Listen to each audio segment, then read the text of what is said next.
Out sa'yo, Robin Padilla. Hindi ka naman tunay na Muslim eh. Dating Katoliko ka rin eh. Iwan ko ba kung ano pumasok sa utak mo? Pinasok yata ng bakukang ang ulo mo eh. Bakit ka nag-Muslim eh? Ang dami mong dama, ha?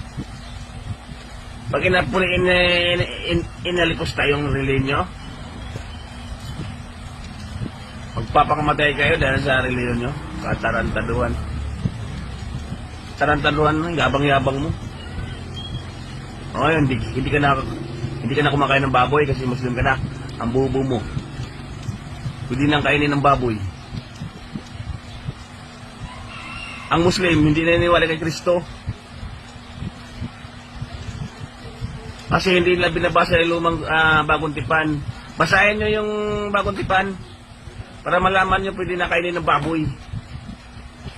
Ay, yabang-yabang yung mga Muslim. Duwag naman kayo pag nag-iisa lang. Matapang lang kayo pag marami. Eh, mayroon akong hinamon ng Muslim, gwardiya eh. Gwardiya sa gasolinahan. 1995 ba yun? Ako pump attendant ako ng gasolinahan. Yung Muslim, gwardiya. Medyo meron kami hindi pinagkaintindihan. Kunting diferensya.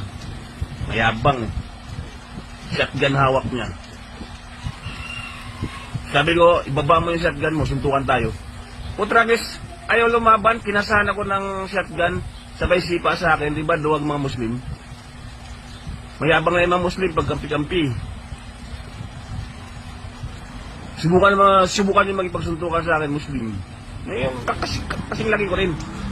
Di ko urungan yun, basta walang kampihan. Dami yung dama, ikaw pa Ruben, yabang-yabang mo. Ano ito? Banal sa inyo? Wala akong pake dyan. Kung banal sa inyo yan. Hindi ka naman tunay na Muslim. Ano kayo, taksil ka eh. Ikaw yung taksil sa reliyon eh.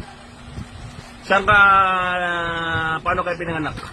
Saan yung pinanggalingan mo? Katoliko. Kung nagtaksil ka, bubo ka, Robin Padilla ka. Ano? 10 years old. Lilitisin. Ikulong.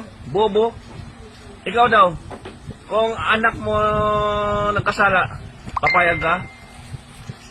Tarantaduhan mo, Robin Padilla ka. Ay, kabubuhan ka rin, no?